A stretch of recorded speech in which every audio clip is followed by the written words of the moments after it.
Welcome to the Deep Dive Podcast. Becoming the dad God has called you to be takes a deeper dive. Dads too often stay at surface level. So let's dive deep into today's podcast. Welcome back to the Dad Deep Dive Podcast. Today, we are sitting down with Dr. Ed Seay. He has been the pastor at Magnolia's First Baptist Church for 30 years. He's raised 5 kids and has 20 grandchildren. He's going to talk today about how it's more than what you say. You know, sometimes we like to teach and talk, but the reality is our kids are watching what we're doing. And when they watch what we do, that's what makes all the difference in their lives. So without further ado, enjoy the podcast. Well, Dr. Ed Seay, I am so proud that you are with us today. Honored to be here, Jeff. Always with you. I really want to start by thanking you, because I don't know, in our dad universities, of course, with this COVID, we haven't been live, but prior to COVID, we had 5 dad universities, and you participated in all 5, and you were always on the front line and always all in. And as a senior pastor at one of the largest churches in our area, I just cannot tell you how grateful I am and so proud that you have been part of really of this movement from the beginning. Well, I've been thrilled to be a part of it. We believe in what Dad U has done and is doing in the lives of Christ followers who want to be good dads and effective dads, and I applaud the work that you continue to lead, and it's an honor to be a part of it. Well, I'm excited about the audiences that are going to be listening to what you're going to bring today, our Dad U online audience. And so your title this morning is "It's More Than What You Say." But before we get there, okay, I want you to, you've been married to your beautiful wife, Cindy, for 50 years. 50 years. Yeah, this year we celebrate 50 years. That is amazing. Well, congratulations. Thank you. And talk about your children and how many grandchildren. I'm so envious because I got a late start on grandchildren. So I have 3, So your number, oh my gosh. Well, we have 5 grown children, 4 of whom are married and have given us 20 grandchildren. And 13 of those are biological, and 7 of those are adopted, and they are a blessing. We had a number of them over at our home last night, and it was a crazy, fun, joyous time. And so Cindy and I truly are blessed people. That is a full house. When you guys, how often are you always under? Is it possible? No, we did that when the kids were little. There would be like 36 of us at our home around Christmas time for 3 days, and that was really crazy fun. But almost all my grandchildren are grown now. The youngest one, I think, is 14, and the oldest is 24, and so they are just scattered, working and just living life. And then my second son, Brian, and his branch of the family live in Nashville. So they're a good distance away. So we kind of get together in groups. And last night, one of my grandsons from Nashville and his fiancée were visiting with us. So other cousins and family members came, and it was a great time. So it's very difficult, if not impossible, to get us all together, but when we get a bunch of us together, it's a lot of fun. You have a lot of places to visit. You have a lot of, you and Cindy could really, you could chart a course of visiting. Well, thankfully, most of them live in the Houston area, except for Brian and his family. But Houston and College Station, and so we don't get to see our Nashville kids as much as we'd like, but the rest of them we see as often as we can. And I have sons in ministry. My oldest son, Chris, is a pastor, and my son, Brian, works for Compassion International, and My youngest son Robbie is a worship leader, and then my daughter Jennifer is married to a doctor in College Station, and then our youngest daughter lives at home with us, so we get to see her a lot, and she's a great blessing to us. Yeah, wow. You are a blessed man. So you have been at your church leading Magnolia First since 1990. Yeah, 31 years. We had a big 30th anniversary celebration planned, and something called the pandemic kind of interrupted that. But yeah. I've been so blessed, and I serve with a great staff. We're more than just fellow employees. We're a family, and it's been a blessing to lead and serve at Magnolia's. Well, what a tribute to your leadership ability to be able to, longevity-wise, you don't hear that very often anymore, where a pastor or in any profession stays in one place that long. And I can't even imagine the influence the impact over 30 years that you have made in our community, and also speaks to me how flexible you are to be able to, reinvent yourself, renew yourself. How do you do that? How do you maintain that? Well, only the wisdom of the Lord can show you the changes you need to make as life and culture changes and ministry changes, plus surrounding yourself with a team that you allow to speak into leadership direction, and the longevity really is a big factor. Milt Eichler, my executive pastor, has been with me for almost 23 years now, and many of the rest of the staff have been, a decade or 20 years, and so, we learn how to interact with one another to sense how God might, and that's an evolving dynamic, and especially with the pandemic, ministry is different, and it will be different on the other side of that earth shattering kind of experience we've all been through together. But that's exciting. It's an adventure. Yeah. And God is always doing something new. And so it's not that we've got to get out front and lead it. We just need to see what He's doing and understand how we're supposed to join that and be a part of it. Isn't it great that that through this horrific worldwide global pandemic that we were able to at the same time increase or enlarge our territory in the digital world? Absolutely. That will not, as you mentioned, it's not, even when we get past this, whatever that is, it's not going to go away. No, it's Romans 8:28 on a global scale, really, for Christian ministry, because we will look back. I mean, we can already see some things very clearly, but we'll look back 5-10 years from now and see things that changed in the way we do ministry, that we will say, if God hadn't allowed the pandemic to happen, those changes might never have been made.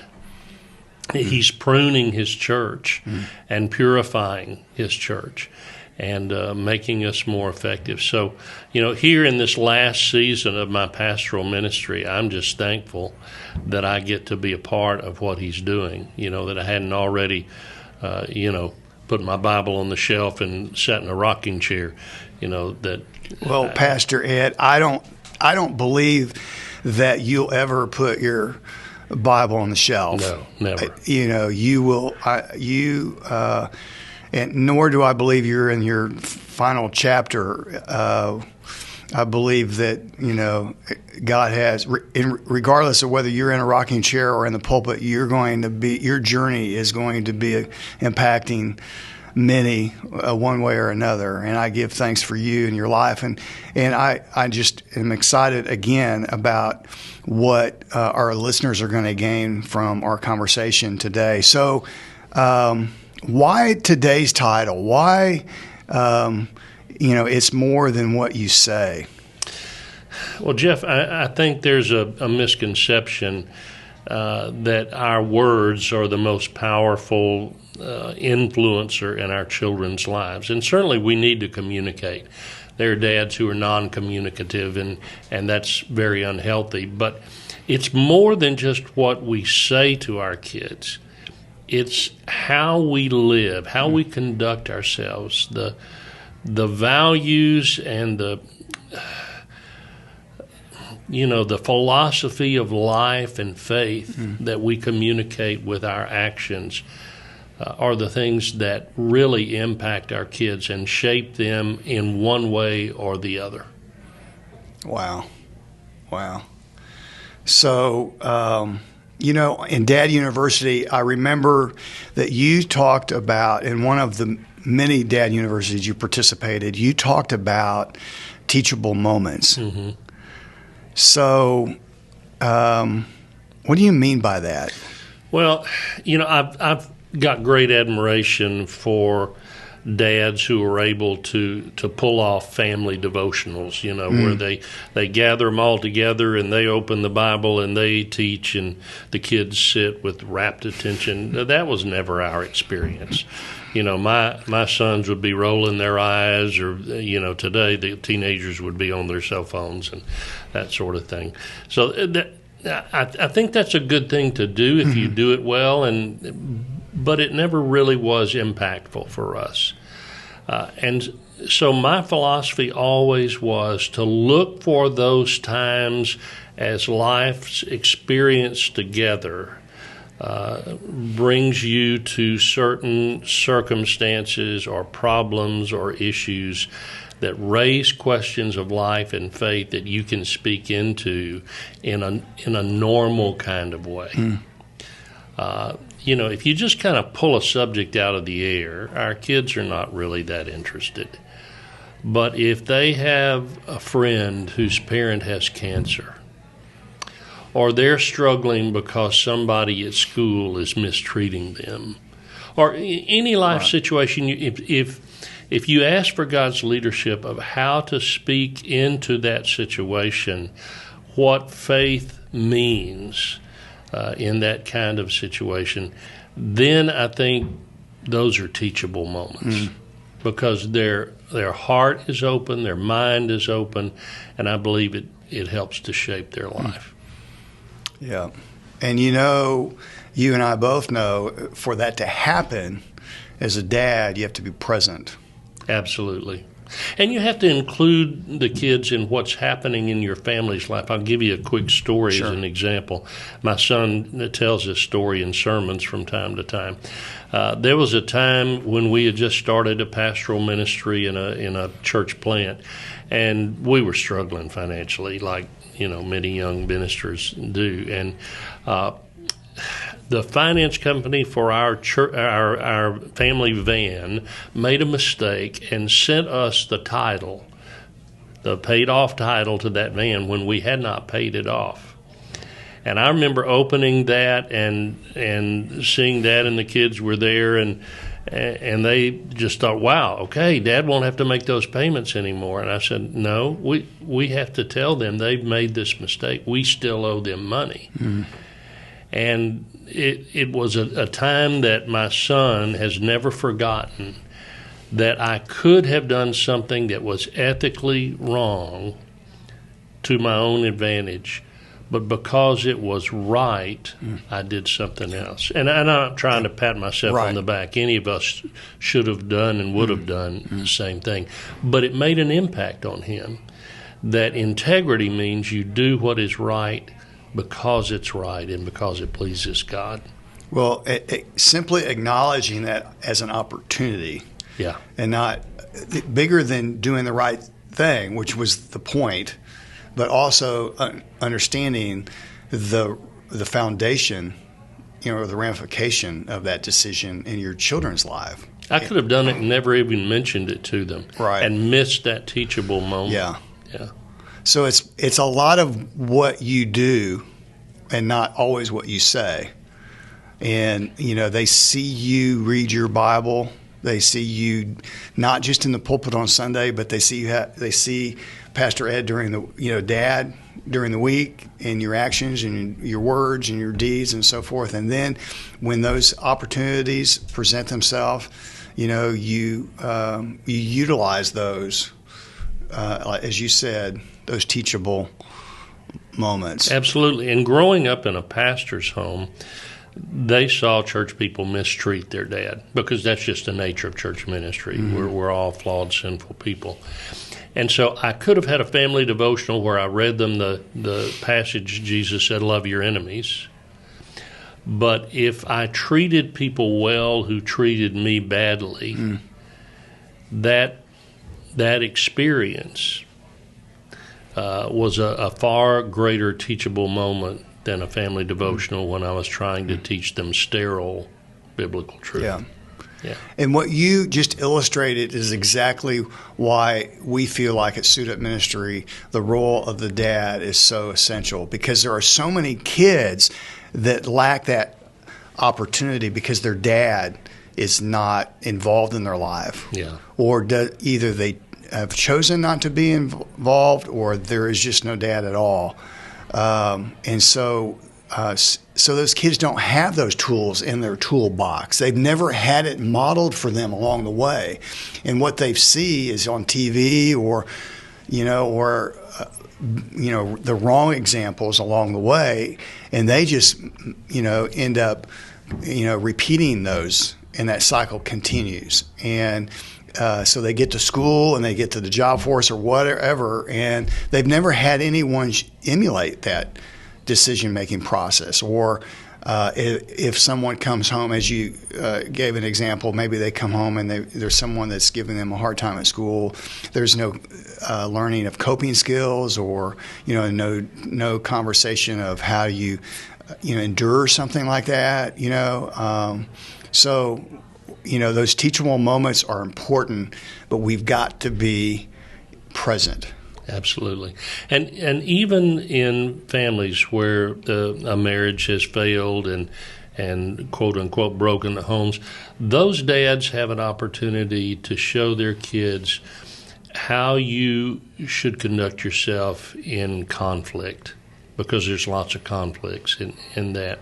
So if they can be shown the grace of Christ under that kind of pressure, by the way their dad conducts himself toward everybody in the family, then that's a much more powerful teachable moment than a lecture.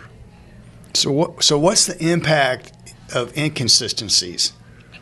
Yeah, that's an important issue, because the reality is none of us are going to live that out perfectly. Mm-hmm. Even though we plead with the Lord for wisdom and power and help, we will all have faults and failures and times in which we don't do what we know we ought to do. And yet it's a teachable moment when we fail to show our kids how someone ought to act when they have failed. If they're humble enough and honest enough to admit their faults and failures, and they're humble enough to ask for forgiveness even from their children, that is a huge teachable moment. Because you will either teach your kids by how you act, pride or humility. And you can lecture them all day long on those things, but it's how you model those in your life that really makes the difference. So I think being humble, being honest, and even asking your kids to pray for you.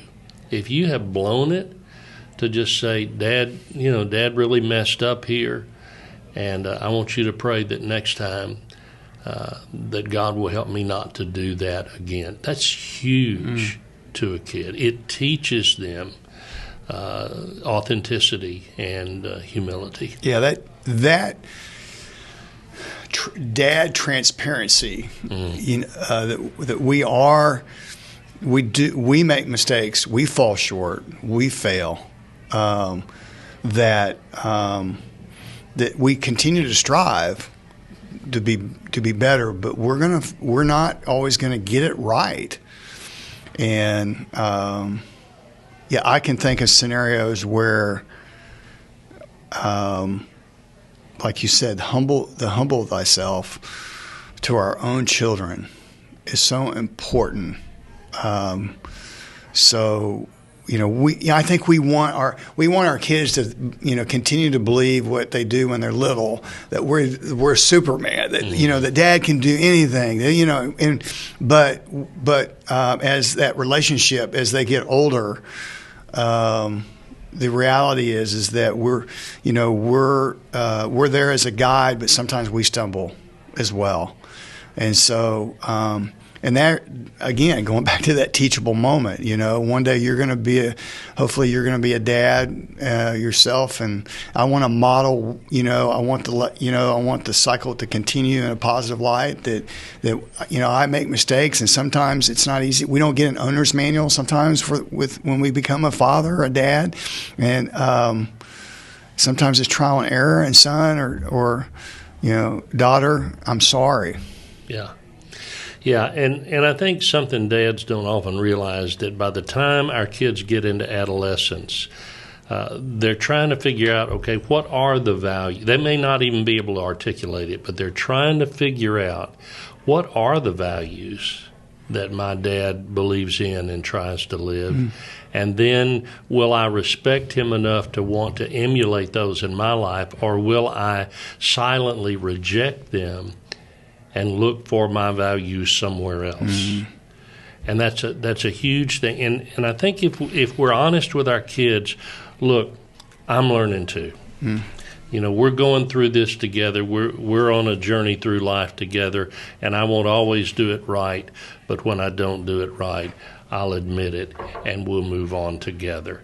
I think that goes a long way toward helping our children respect their dad and want to be like their dad. Mm. And I think that brings up a great point, Ed, that why Dad University? It's continuous education. Right. We don't ever stop being a dad, and when we think we've got it all together, when that pride sets in, that's when we fall short. When we stop growing, when we stop learning. I tell people all the time, just because we become a Christian, we don't stop going to church. We don't stop studying the Bible. We don't stop growing in the Word. There's and once a dad, always a dad. And no matter what life stage you're in, you are still the dad. And so I think that's what, the continuous growth. I tell people all the time, Dad University is the only school that we never graduate. And we don't have all the answers, but we want to continue to grow. My dad was 80 years old when he came to our very first Dad University. And at 80 years old, he still wanted to learn more about what it means to be a dad. Well, and you were so blessed to have a wonderful, godly dad. I didn't have that blessing. My father was killed on the battlefield in Korea when I was 6 weeks old. My grandparents raised me, and my grandfather was already in his late 60s, and really good man, but not really that involved in my life. So when I became a father in my early 20s, I didn't have the slightest idea what I was doing. And if there had been a Dad University at that time, it could have helped me avoid a lot of the mistakes I made as a dad. So I really believe in what Dad U is doing. And being a dad is tough. It's tougher now than it's ever been. The world our kids are living in now is so much tougher than when you and I raised our kids. And so Dad U and ministries like it are needed now more than ever. Well, Ed, what would you say to those young dads or future dads or even been there, done that dads or dads that need reconciliation? What is it? What advice would you give them today? Well, first I would say, be a student of the Word of God. That's where the Christian life really begins. That's how we mature.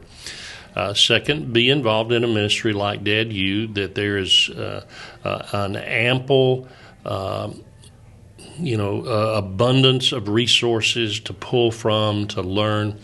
But then probably the most important thing I would say is ask God to give you a mentor, an older man who's been down the road, who's parented well, not perfectly because none of us have done it perfectly, but somebody that you can take to breakfast or lunch or coffee fairly often and just pick their brain. Tell them what you're going through with your kids and get their counsel and advice. And learn from their successes and their mistakes as a dad, and get them to pray for you. Get them to lift you up in prayer, because knowing that you have a wise and godly man praying for you regularly to be a better Christian dad is a huge thing. So that's probably what I would say to them. Well, that is great words of wisdom. As men, we think that we can do this thing alone, that we're an island, and we're not. We need our brothers.